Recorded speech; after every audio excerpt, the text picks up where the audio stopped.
Hello guys, welcome to our channel. Welcome to Joy and Tom King.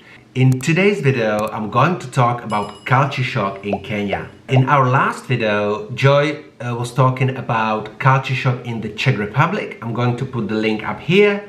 Therefore, I thought I can shoot a video about culture shock in Kenya. So that's what I'm going to talk about today. First of all, I would like to say I absolutely love Kenya.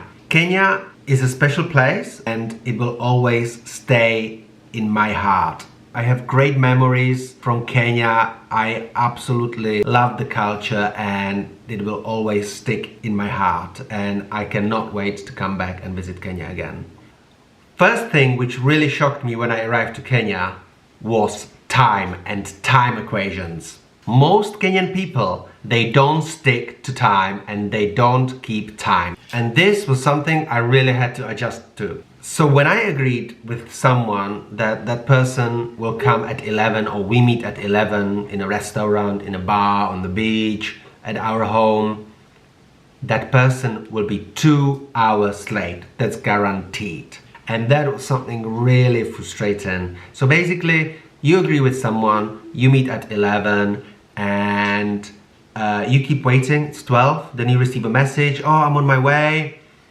Then 1 o'clock, that person is saying, oh, I'm coming, and that person maybe arrives at 2, maybe 3, sometimes never.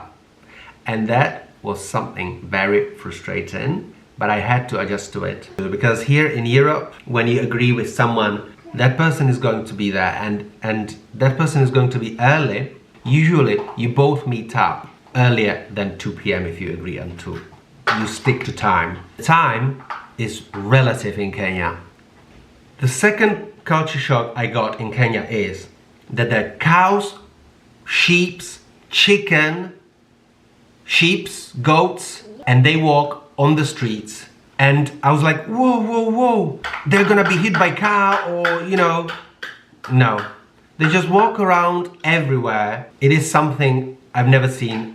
In my country, if you want to see cows, if you want to see sheep, you have to go to the village. They're in a fenced environment. But if you're in Nairobi, you can see the cow right in the middle of the street, in the middle of the highway. Herds of goats, herds of sheep. That was something I found very interesting.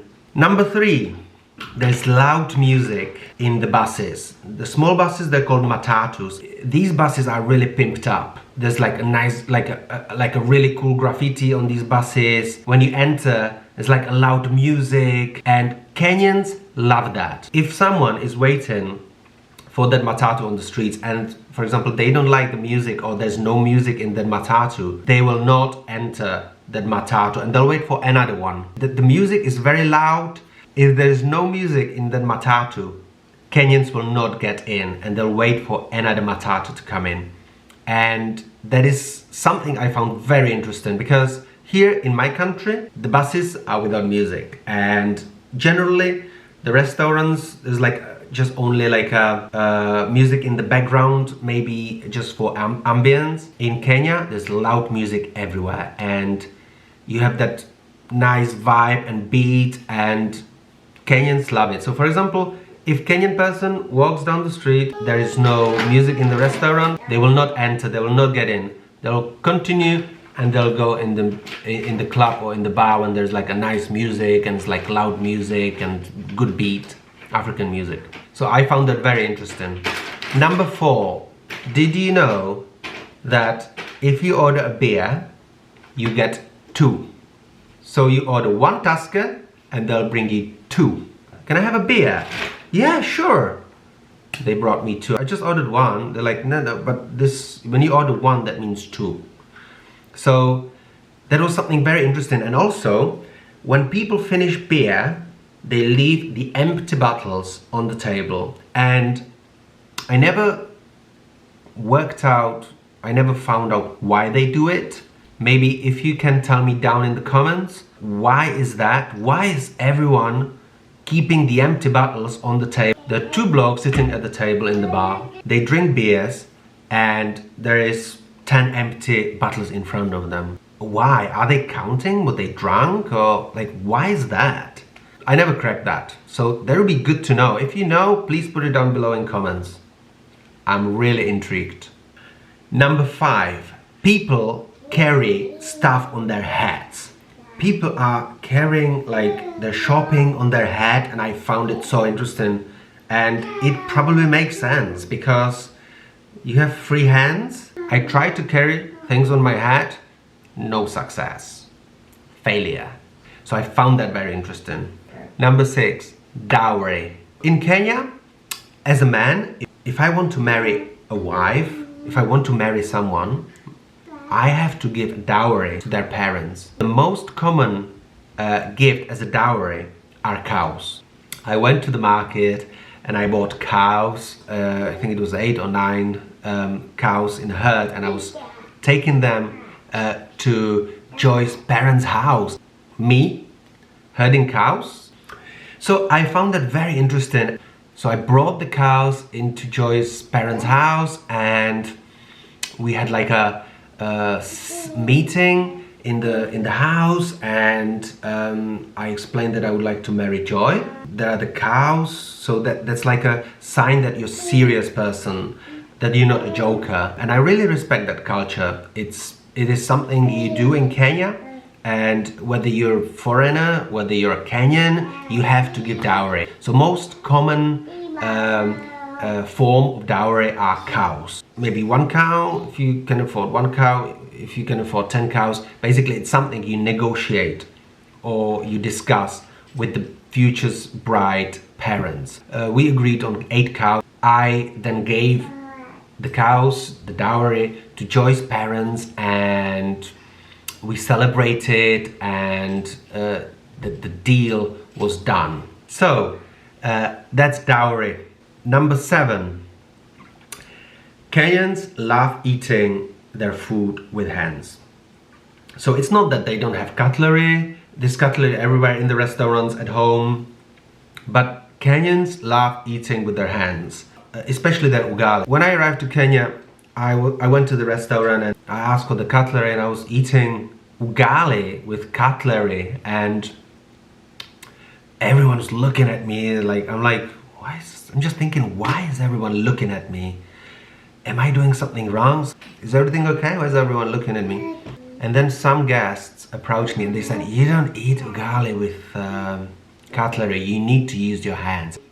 I understood from that time that I must eat ugali with my hands. You know, because I'm used to cutlery, and in Europe everyone is using cutlery, but that is the culture in Kenya. You eat with your hands, especially certain types of meals. Ugali, omena. That is something I found very interesting. I quite never got used to it, so I'm still secretly using cutlery, but it is Kenyan culture that certain meals you eat with your hands. Talking about the restaurants, every time before they bring a meal, they bring you like a bucket to the table, a bucket full of water with soap in it and hot water, and then you wash your hands by the table. They pour clean water, so basically you don't have to get to the bathroom. It's like a super lazy, like it's a really good service. Like they bring water to you and you wash the hands by the table. I think that is because people eat by hand, so they automatically need to wash their hands. Another point I wanted to talk about are the prices, and I'm talking about the prices for food, electronics. They're so different than in Europe. Prices of food, prices of electronics, they're so high. It's like in Europe, it's like a half price. On the other hand, rent is really cheap in Kenya, depending on where you are. In Nairobi, you'd pay $1,000 rent per month for 4-bedroom. In Mombasa, you'd pay $300 to $400 per month for 4-bedroom flat. That is quite cheap compared to prices in Europe. Rent in Europe is, I would say, quite expensive, and you pay a lot more. Butter, oh my god, butter is so expensive. In Kenya, milk, electronics, whether it's fridge, whether it's TV. Here in Europe, you pay half price or less And I think it's because of the import tax. Also, I would like to mention services in Kenya. Services are really cheap. When I say services, what do I mean? I'm talking about a hairdresser, massage, photo shoot. These services are really cheap compared to Europe. So for example, the photo shoot in Europe, we would pay, let's say, 3,000 Czech crowns, which is like 15,000 Kenya shillings. In Kenya, you would pay 3,000 Kenya shillings. So it's basically 5 times cheaper. Same with the hairdresser, same with other services. The price ranges are completely different than what I'm used to. So that was a big culture shock for me. And the last thing I wanted to talk about is elections. Tribalism is a big thing in Kenya. There's about 42 tribes in Kenya, and it also affects elections. For example, if you're Luo, you'd probably vote for a Luo in the government. If you're Kikuyu, you would vote for Kikuyu. If you're Kisi, you would vote for someone who is from your tribe, Kisi. So here in Europe, it's different. Here you vote based on the plan of improvement or your program. Here in Europe, people really vote based on the program of the politician and the way of the delivery of that program. So for example, if you have the same opinion or if you have the same strategy how you want to achieve things in your country, whether it's roads, public schools, European Union, you look at the program of that politician and based on that you choose and you vote. These were the major culture shocks in Kenya for me. If you can guys think of anything else, please put it down below in comments. Thank you very much for watching, guys. Please don't forget to subscribe. It really helps us grow our channel. Thank you for watching and stay cool. The cows, the sheep, the goats and the chickens everywhere on the streets, they walk around, and do you know what's the best thing about it? They know the time. They know that at 6 o'clock, 6 p.m. every day, they must go home. That is like, wow. Cows and goats, they know how to tell time. And they're like, whoa, 5:30, I have to go home. So they're going home. They're wandering around the streets, free. They go anywhere they want. Even in Nairobi, like the cow just gets in the road, the car stops. Cow crosses the road, continue doing their business, and then 5:30 in the evening they're like, whoa, whoa, whoa, I have to go home. And they just go home. That is like something really funny, I think. It's time.